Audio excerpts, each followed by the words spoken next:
You guys are doing great today. Hello and welcome. We have not come to you live in quite some time, so you're welcome for blessing you with our presence. We hope you're doing great. Thank you so much for tuning in. We just wanted to pop on here. Oh gosh, I sound like. Anyways. So hey, thanks for joining us. We're Martin and Chelsea Matthews. If you don't know us, we're married. We're in business together.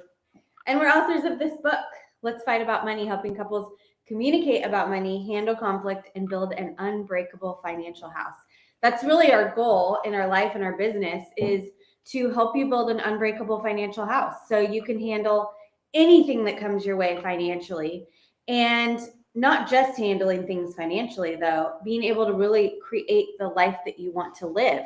The stronger your finances are, the better you can live, the better experiences you can create, the more that you can help others.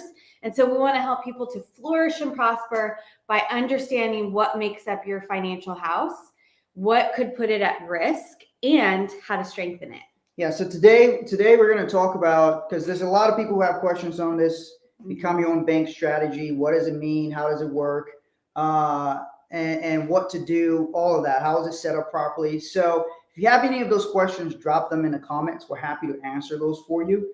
And this is something we specialize in doing. So a lot of people want to understand how it works because I see lots of people on social media talking about it. So drop in the comments. There's your opportunities to ask somebody who does this at a high level, what they're doing, how we do it, and get some of your questions answered. So someone says, hit us with some empowering advice to help poor people. Here's some empowering advice. Are you talking about poor mentally or poor financially? There's a difference. There's a big difference. Big difference. Somebody could be poor financially, but mentally their wealth is in there. So it's the wealth begins in your mind before it ends up in your bank account. So always look to sharpen your mental wealth, and then that will lead to your physical wealth. Those are the kinds of things that you start looking at doing. Because I was born in the poorest country on earth. Liberia, West Africa, the last 2 years in a row has been rated the poorest country on earth. So I came to America. I didn't know jack shit about finances, money, none of that. And I had to learn. Some of it was through experience, some of it was through mistakes. And then I learned and I implemented. And that's part of the biggest thing is a lot of times people spend all day learning and then never implement anything. For me, it's the speed of implementation. So wealthy people will implement things fast to get stuff done. And that's part of the biggest difference. Everybody has great ideas.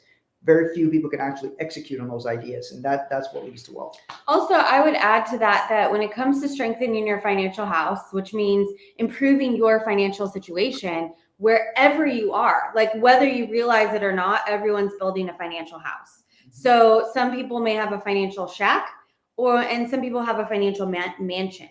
And then a lot of people are in between. So it's really about identifying exactly where you are in your financial situation and like what is the next step to get you to the next level. A lot of times people try to skip steps too and want to know what are really, really wealthy people doing, but you don't have enough cash flow to cover your bills.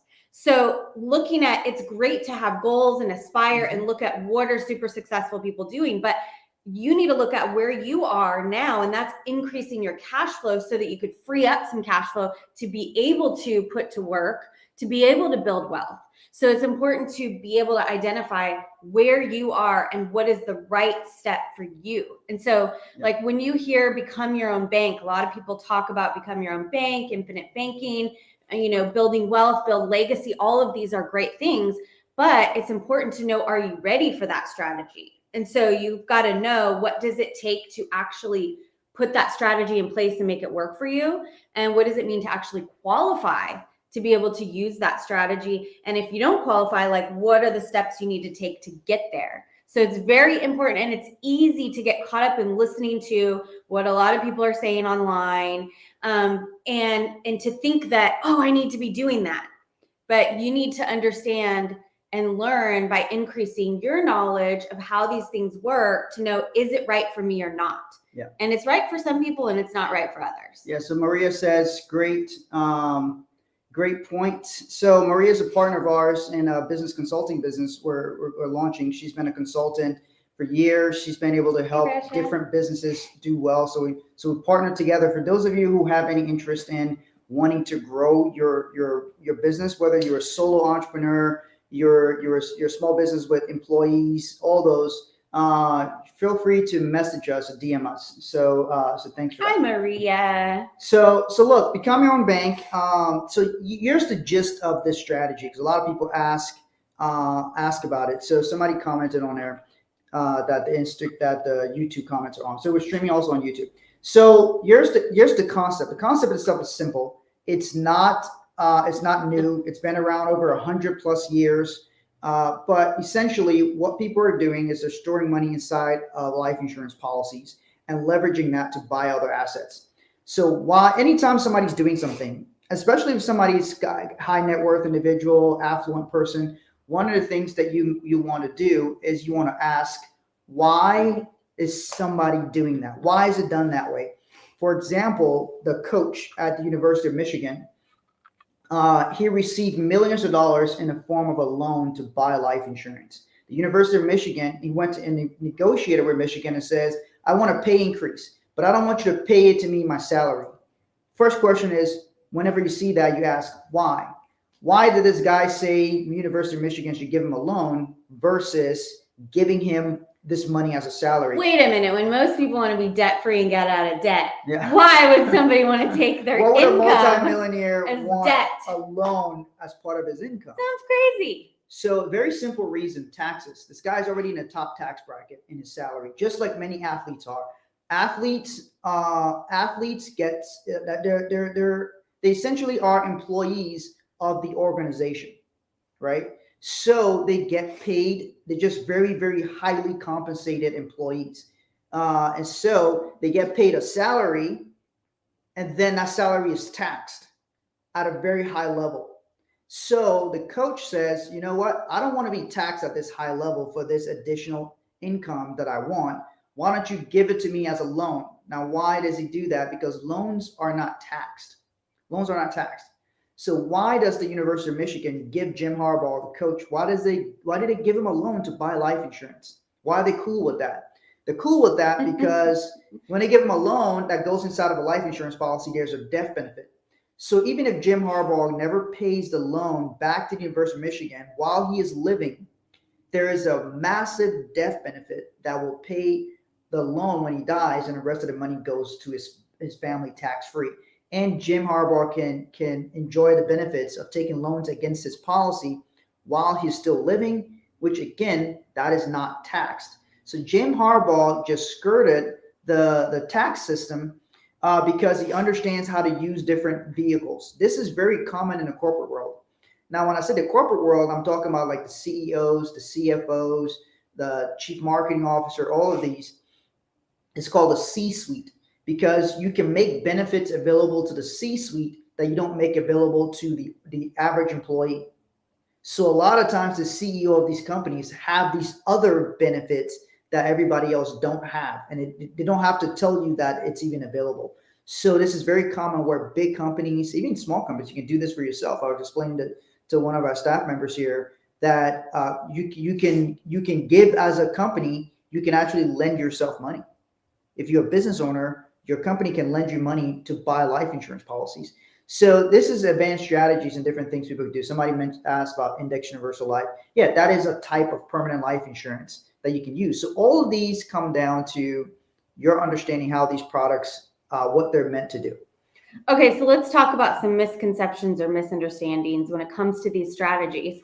And you'll hear, when we first started talking online about life insurance, different financial strategies, retirement, specifically about life insurance, not a lot of people were talking about it online. There was even more misconception. And we were told, by mentors in the past when we were first starting our business and we started going online, and we were told, don't go on social media, don't talk about life insurance, don't say life insurance. People don't want to talk about life insurance. They don't want to think about dying.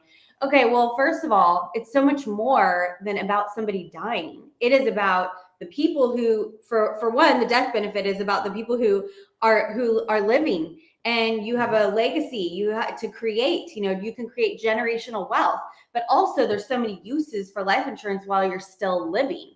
And so a lot of these strategies, you may hear different people talk about one type of insurance, life insurance is good, another type is bad. And so it's really important to pay attention to who you're paying attention to. Like where are they getting their information? And are they guiding you to one strategy or one type of policy? Because most likely that's the only thing they can offer. We offer all different types. We own all different types. And our goal is really to increase your knowledge so that you know what these strategies can do and decide for yourself which one is the best. Yeah. So when you hear like somebody said index universal life, it's a type of permanent life insurance. You may have heard whole life. There's like different types of permanent policies, and they're used for different purposes. So it really depends on how these policies are designed. They have to be custom designed properly, and how they're funded, and how somebody's going to use them. So it's not a matter that's one is good or bad. It depends on the person and how they're going to use it. Yeah. So here's some tips you need to know. First of all, like Chelsea's talking about, it needs to be properly designed. By the way, sometimes people will be like, oh, which insurance company is the best? There's no best insurance company. I'm sorry to tell you. There's no one best insurance company for anything. So, and then another thing, they say, hey, which insurance companies, do you recommend? I don't recommend any insurance company because we can use many, many different insurance companies, right? We don't have any preference over this or the other. There's some that are beneficial for certain types of policies. So for example, somebody wants to buy a whole life policy. Do you know that every insurance company will probably have like 3 different whole life policies? So if you call them and you're dealing with like a customer service person who don't know anything about your situation, who you don't even know if they specialize in designing these policies this way. So you call an insurance company and you say, I want a whole life policy. Okay, they got 3 different types. You don't know which type is designed for what purpose. So a lot of times people will reach out to me and say, hey, I've asked people about these types of plans and they didn't know anything about it. And they're licensed, the insurance license. And I'm like, yeah, just because somebody has an insurance license does not mean they're competent enough to help you use a life insurance policy to become your own bank. There's nothing wrong with that. It's just sometimes it's a specialty. There's different types of doctors. Just because somebody's a doctor does not mean they can operate on your brain. So sometimes you need a specialist that specializes in that particular thing. And then they will help you then do that specific item, right? Here's what we don't recommend is don't go to your car insurance company for these types of strategies. Don't go to your homeowner's insurance. Don't go to your business, your workers' comp insurance for your life insurance. These are very specialized types of policies and strategies that you want to go to someone who specializes in them. Yeah, and another thing to be aware of, the reason why that is it's very hard for any insurance company to be very good at every type of insurance, which means if like Allstate is good at car insurance, that's what they specialize in, they may offer you life insurance. But the reason they offer you life insurance is because that's just another way to get some extra money from you because you already have car insurance. You already have car insurance with them, right? So what you need to pay attention to then is, okay, what am I trying to do and what am I trying to achieve? And is the strategy even right for me? So we're answering, if you're just joining us, we're answering questions on becoming your own bank. If you have any questions, drop them in the comments. What are some Q&As? What things people need to know? It's very popular on social media, so lots of people have been talking about it.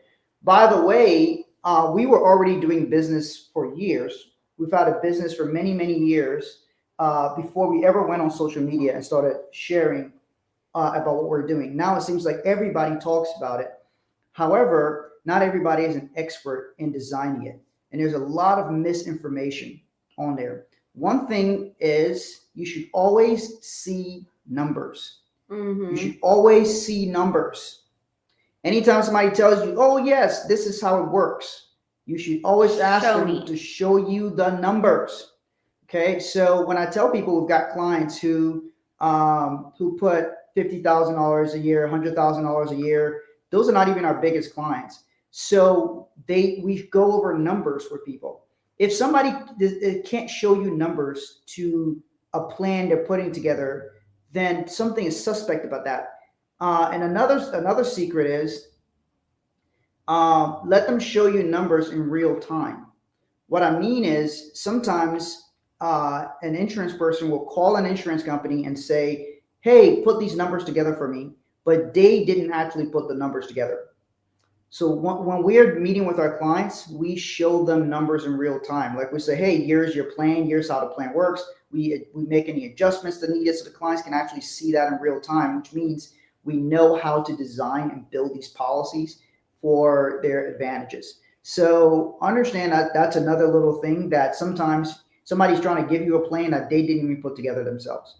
Nothing bad against certain people, but understand you need to know exactly how these policies actually work so you can utilize them in real life. So we have clients, our most recent client took a $100,000 loan against this policy, went and bought some land, and he's building a property on that land. Right, leverage his policy because he didn't want to go through the banking system to do some of that. So leverage his policy for this function.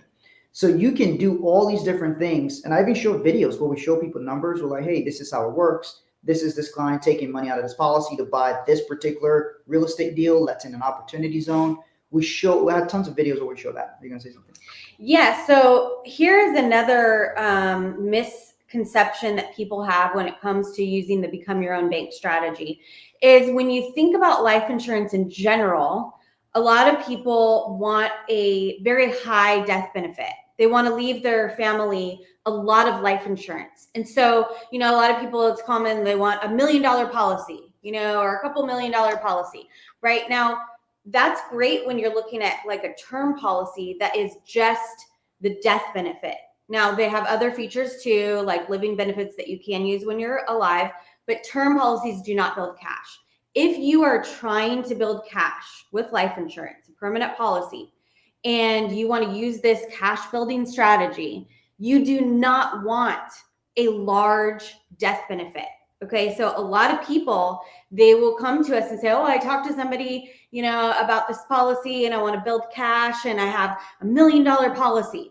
That's not a good design because there is a cost of life insurance, right? So in this strategy, you have the life insurance, which allows you to access that cash tax free. And then you have the cash building where you're putting in more than the life insurance costs. So a little bit of the money goes to pay the life insurance, and then the majority of the money goes to build cash. This is your cash building strategy. Okay. But if you have a huge amount of life insurance over here, guess what? It's going to cost more. So that is going to eat into the cash that you are trying to build.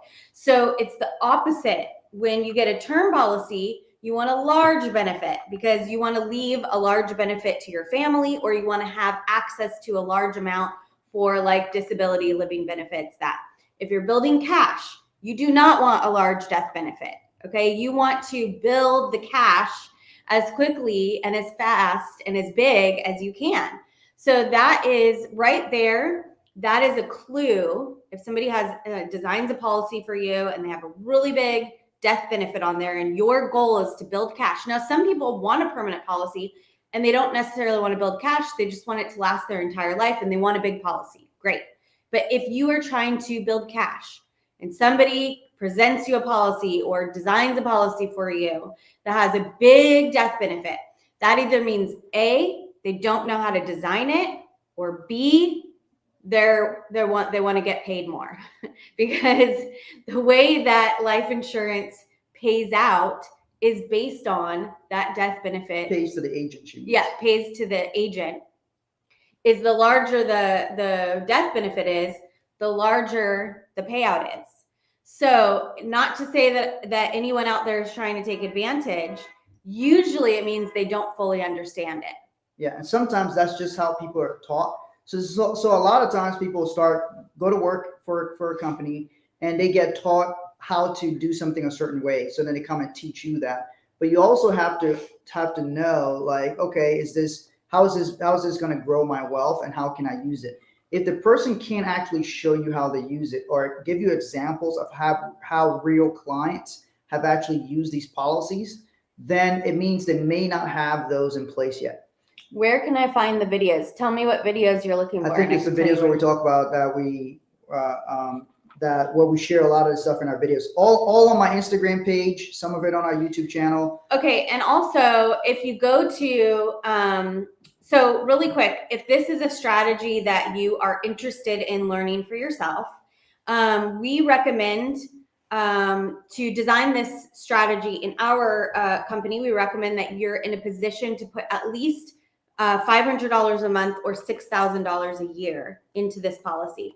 So if you qualify, you can still go to this link. There's a quick video that explains how the strategy works, how you can leverage it. And if you qualify, you can actually request a customized example to see like what your actual numbers would look like using this strategy. So when Martin talked about ask to see the numbers, we show people the numbers. We put together an example where you can see exactly what this type of strategy would look like using your numbers, your specific numbers where you are financially. You can go to sixbuildingblocks.com/bank, sixbuildingblocks.com/bank. You can also check, if you're watching us on Instagram after this, we have a ton of links in our bio with a link for this strategy, tons of other videos, our YouTube page, and like our Instagram pages have tons of videos as well on this. And you can also reach out to us. You can DM us with specific questions if you're interested in this strategy. Somebody says, can you transfer a whole life policy, or do you have to go through the application process again? You can transfer something called a 1030. Real estate is 1031, right? I think the life insurance is 1035. So real estate, mix up those numbers. Yeah, because we're real estate, and because you can exchange a real estate property, you can roll over the assets, and that's 1031 exchange. And then 1035 exchange is life insurance. So a 1035 exchange, you can exchange a life insurance policy for another type of life insurance policy. Depending on how long you've had it, though, sometimes a life insurance policy has something called a surrender period, or where there could be a penalty to do that. So you can send us a message. We can always look at your policy to see. But yeah, you can transfer it to something else. And you also want to look at why you want to transfer it. Hey, Camilla, if you're on Martin's Instagram page. Oh, okay. Thank you. Yeah. And also, we do have a service if you would like your existing policy to be reviewed. So you can send us a DM and we can show you where you can do that as well. And by the way, so a lot of different insurance agents follow us. And so if you guys want to understand, this is for insurance people. If you guys want to understand how we grow our business, we have a lot of clients who, like the other day, a client is doing $5,000 a month, which is $60,000 a year. So this happens very commonly for us. We have a lot of clients putting $3,000 a month, $5,000 a month, $10,000 a month. Now I realize these are not your average people. The average person in America does not have $5,000 a month to save. 2 out of 3 people live paycheck to paycheck. I understand that. However, there are people in America who have $5,000 a month and $10,000 a month and $20,000 a month to put away, and they regularly put that money inside of strategies we set up for them like this, and they leverage it to buy real estate. So you can be at different levels and you can still use this. But if you are a financial professional and you want to be able to understand how exactly because the average financial professional or the average insurance agent are not having clients who are putting in $5,000 a month in the life insurance policies. First of all, that sounds very strange to when you say that. Yeah, we're going to say something. Well, go ahead. I was going to add to that. So if you want to know like how we use social media, how we're able to build trust with people, how we're able to do business like that, and you're in the insurance space, feel free to DM us, because I get asked to mentor people a lot. And so we put some things together that will help you be able to reach people. There's 53 million households that say they need and want more life insurance. You have a lot of insurance agents, yet 92% of life insurance, 92% of new insurance agents fail. So that should not be the case. So, and part of it comes down to how you educate your client, how you communicate with them, and how you share things that are valuable with them. Things that we're doing here, where we're going live and sharing with people some of our expertise. So we're helping to bring together life insurance agents Oh, she wants. And No, I don't want clients. to do that. Come on, don't leave me She wants to hanging. do the corny thing. No, Oh, we're you gonna wanna do it. bring them together. She wants to do the corny, cheesy thing. They love it. Okay, and here's another misconception. When Martin talked about the size of policies that we do and the size of our clients are not the average, like in the industry, is that if you look at a cash building policy, become your own bank, infinite banking, whatever you want to call it, and somebody tells you, oh yeah, you can do $100 or $200, you're going to become rich.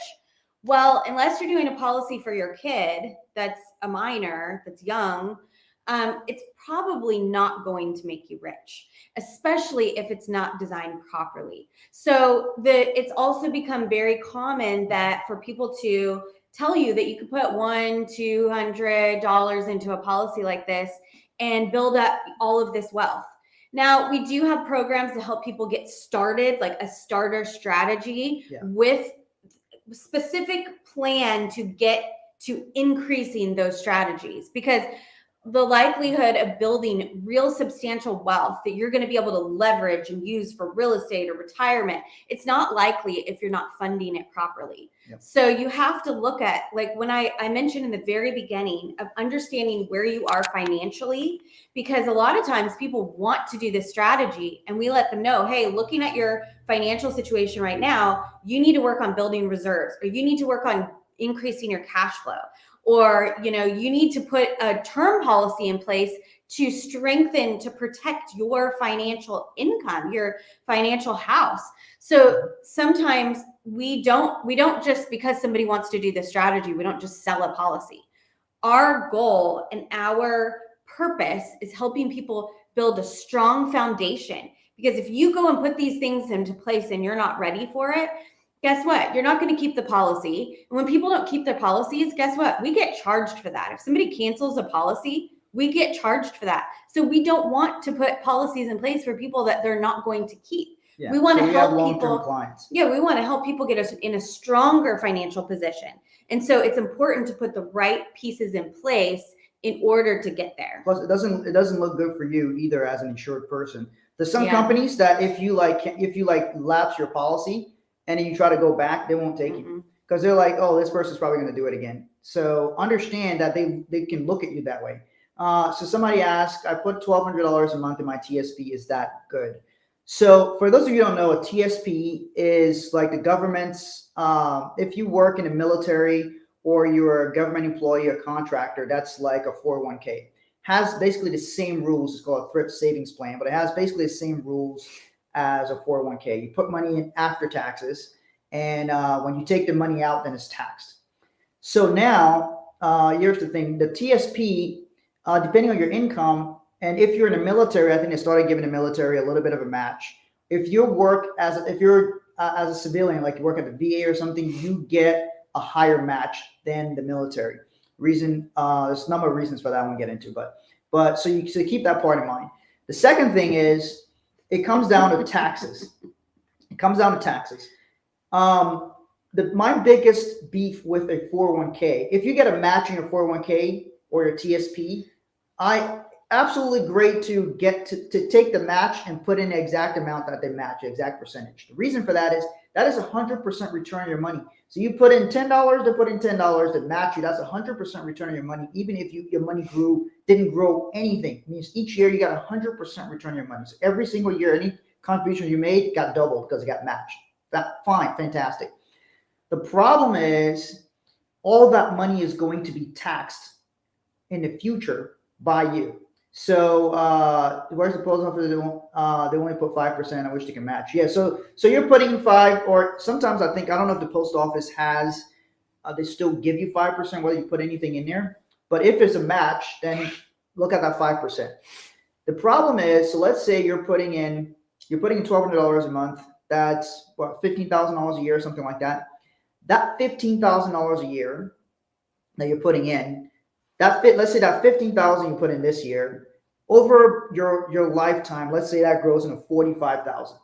So basically, when you put money into a 401k or a TSP, you're not paying taxes on the $15,000 that year you put in. However, you'll pay taxes on the entire 45,000. Full amount.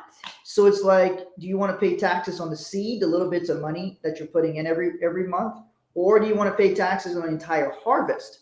Well, the idea is your harvest is going to be a lot larger than the seeds that you're funding in. So it's called a tax deferment plan.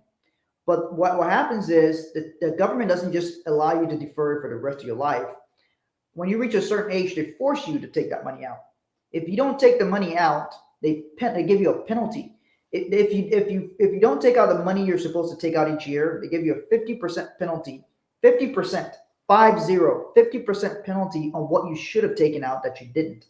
So they force you to take it out. Now, why would the government start forcing you to take your money out of your own retirement plan, even if you don't need it? They want that money. They need to get paid. And secondly, when you die, you pass it to your beneficiaries. They have to start taking it out. Oh. They get penalized. For it. Look at my bags. It should be in there. Okay, that's fine. So they get penalized for they have to start taking that money out too. So the same thing with Chelsea's mom received a retirement account as an inheritance. So she moved that money to us. Every year she has to take some money out of that account by law. She has to take it out, even if regardless if she needs it or not. She doesn't need to take the money. But because it was her parents' retirement account, she has to start taking it out by law. So that messes up the whole thing.